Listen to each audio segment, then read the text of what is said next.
When I found the lump in April, I was scared. I didn't know who to tell, what to tell. I decided that I wouldn't tell a whole lot of people until I knew. But when I found that lump and it hurt, it didn't move, of course I did my own research. Who wouldn't? With Google and Facebook and everything else, I knew something was wrong.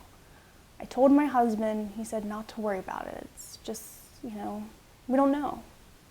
And when I got the phone call after the biopsy to come into my doctor's office, I could just tell in the receptionist's voice that something was wrong. I immediately called my sister and I told her, I'm not going to be getting very good news. I really want you there with me. So she met me at my house, and thank goodness she drove because I was a wreck. We walked into the doctor's office. We were laughing about the way people were dressed and the different people that came in and out. We tried to act normal, but deep down I knew we both had a sense that something was wrong. We walked into the little office where my doctor came in and sat on the counter, which I thought was very odd because he's very professional, very matter of fact. He sat there and said, just gonna come out with it. You have breast cancer. At that point, I had no idea what breast cancer was, what kind I had, why I had it. I started crying. My sister called my mom, and she said, Mom passed out on the phone.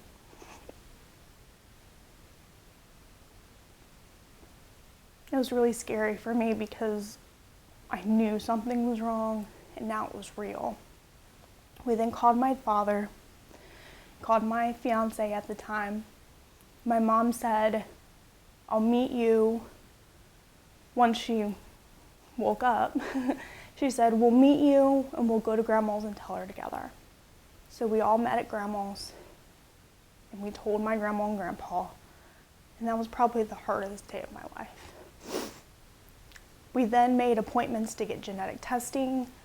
We went to get bone scans and CT scans and anything else that could tell us exactly what was wrong with me, how much cancer I had in my body and why.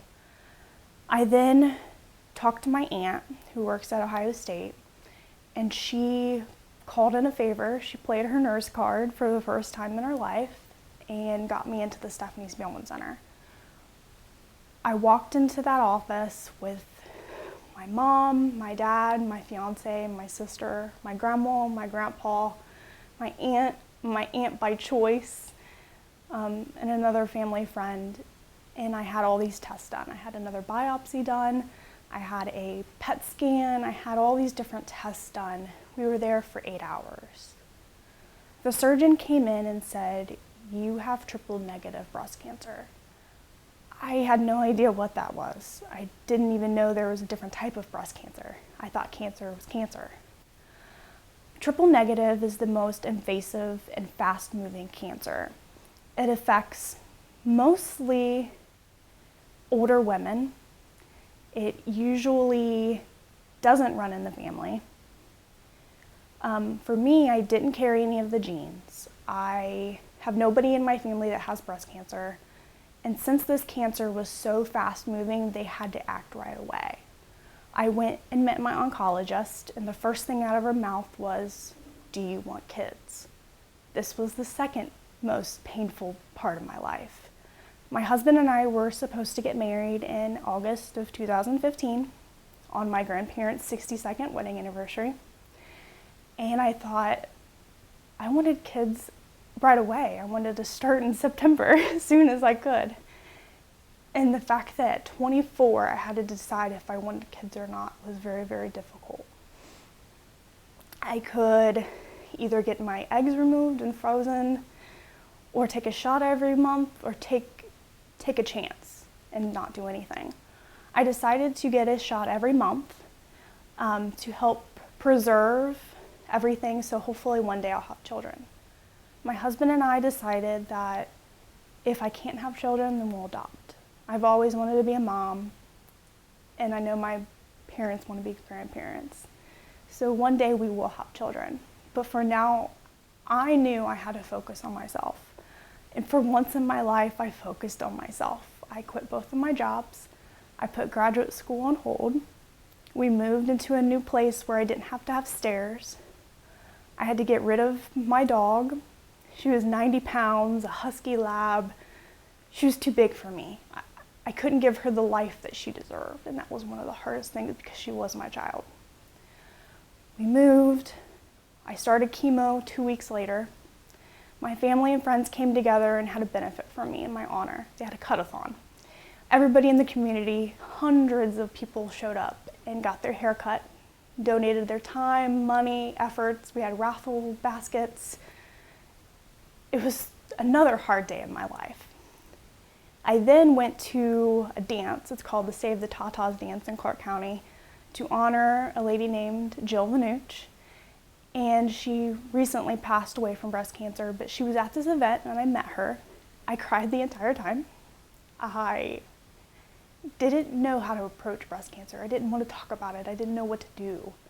And every time I did talk about it, I could see the pain in my family's face because they didn't understand why I had it and they didn't want me to go through it. But like I tell a lot of people, I'd rather it be me than them.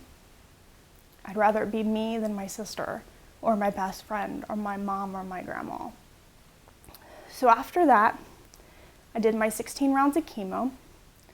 I went to the fair and watched my sister show her last year in 4-H because that was very important to me. My friends and family were there, supported me the entire week. Somebody donated a scooter so I could stay out there all week to spend time with my family. My family also put together my entire wedding. I did not lift a finger. They wouldn't let me. I married my best friend and the love of my life on August 29th, 2015, among hundreds of friends and family, way more than we expected. I felt great that day. I wasn't sick. I didn't have a headache. I wasn't sore. It was an amazing day for me. And to feel pretty. I had a wig, I had eyelashes, I had my makeup done. And 2 weeks before that, I was attacked by a pit bull. I was attacked by a neighbor's dog. My face was black and blue, and I now have a scar to show. And my makeup artist made me look amazing on my wedding day, and I was very thankful. The pictures don't do it justice. It was an amazing day. Then, a month after I was done with chemo, I had my mastectomy. It went great. It went just as planned. And then 4 weeks later, I had an infection. I knew something was wrong. I knew that instinct was back. I was very red, I was sore, I was hot to the touch. And I called my surgeon, went directly to his office, and he said I have to do emergency surgery. He had to open me up and take out vials and vials of infection. I then went into kidney failure. I was in the hospital for over a week, and now I have a wound vac to help seal the wound.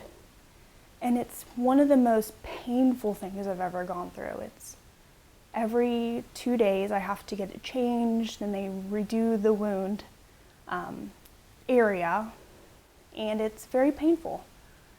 But you know, I try to be so strong, and then some days I just have those days where I just break down because it's not easy for anybody. I feel like cancer has really robbed some of my life, but I cannot wait to be done with it and to move past it. I then found out that they removed all the cancer. The chemo did its job. It removed all the cancer from my body. So even though I was terrified of chemo and terrified of surgery, it did its job, and I'm now cured at the moment. I now sit here and looking back on the last 7 or 8 months, I cannot believe how far I've come, how far my family's come, and how many lives I've met because of cancer. And I think I have it for a reason. It's not why me. I'm not sorry for myself. I try to be as strong as possible for me and my family and move past it. I have cancer for a reason, and one day I hope to help others in their journey and to help them get past cancer like I have. The next year is not going to be easy, and I don't sugarcoat anything. I tell the good, the bad, the ugly, the disappointing, everything. And honestly, I'm scared, but I know with the grace of God and with my family around, I'll make it through.